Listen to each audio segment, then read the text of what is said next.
guys, we just finished watching Justice Society World War II.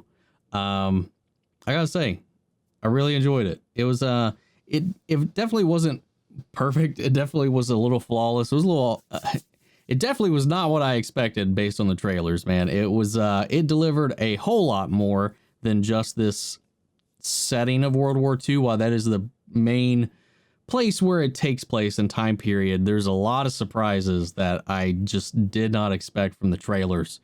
So there's a lot of interesting stuff in there. It completely takes a left turn into just craziness. I don't want to give any spoilers because this is kind of the post-watch review for anybody that has not seen it yet. Because I did do a reaction watch along, which is going to be on my Patreon. So if you want to check that out, or if you want to become a YouTube member here, it's also available. But yeah, this was really entertaining. It was really interesting to see how they introduce the Flash into this new post-apocalypse war DC animated universe that they've created. You know, Man of Tomorrow was the first. We even get a little bit of a follow-up hints to that, as well as alluding to where we're going to be going from here. Of course, I think the next one lined up for this whole thing, like I've said, was the new Batman animated film that was the adaptation of The Long Halloween that's going to be divided into two parts. It shares, I think that because we know in A Man of Tomorrow, Batman's already been active before Clark ever donned the cape. And this was our introduction to this new timeline's Flash, and it was a pretty interesting introduction, though I kind of think it has a little bit of this this BVS kind of, not to draw any negative comparisons, but I still feel like, you know, this is that was our second time seeing Superman, and we did the death of Superman. This was like, for Flash's first outing,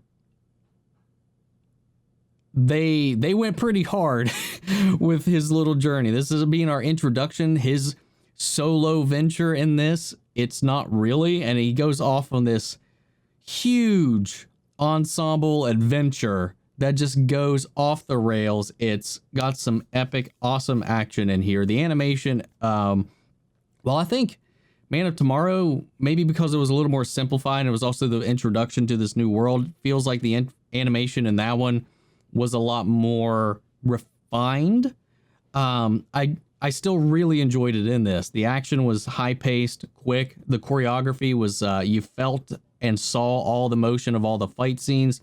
Being introduced to the Justice Society as they exist in this world was really fun. There was a couple of characters that were kind of played up, I think, in the trailer that we didn't really get to touch upon. I know there's at least one big one that we don't really get a whole lot with. Some of their backstories are kind of glossed over. Attention's given to some, while not so much others. But the way they all kind of interact, the way their internal chemistry that they have as a team is really well done. The voice acting in this was also really well done. It does have a little bit of some pacing and kind of structure issues. It's like I said, this story goes from let's fight World War II into a bunch of snowballing different things throughout as we unravel more and more about what exactly happened with Barry and where and when he went. And they play some fun with the time period and with some of the changes that happened here by having him involved. It's really cool. And the moral of the story, and which it does kind of have, feels a little weak compared to everything that led to it, but it does end in a pretty wholesome, nice little moment that I do enjoy. And I'm really excited again to see where they go with this. I think DC really knocks it out of the park and does their most consistent work on their animated stuff. And it shows here, at least I wouldn't put this up there with my top 5 or even top 10 DC animated films, but it was still a fun watch. It was a fun ride, and it was fun seeing a lot of the characters that usually don't get a lot of attention get the spotlight for a little bit, even if it's not quite as much as fans of these characters would have liked.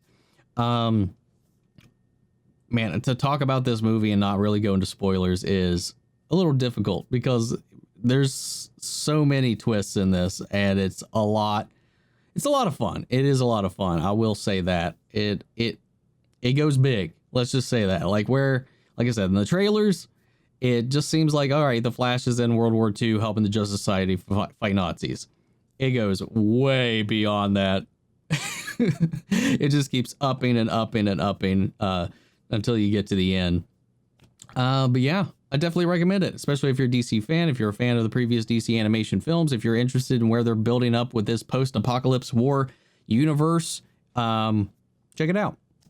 It's a lot of fun. And if you'd like, check out my reaction over on Patreon, or like I said, you can become a member here and get access to that as well. Before we go, if you have seen it, sound off the comments, let me know your thoughts down below. We can carry on the conversation after the video. And a huge shout out to our Patreon legends, Mandy Sherritt, Antoine Rodriguez, and Ryan Karen. You guys are the best. Everybody else who's been joining the Patreon, thank you guys so much for your support. Everybody's been hanging out in the Discord and just kind of keeping the community going. Love you guys. So that's it for now. I'll catch you guys in the next video.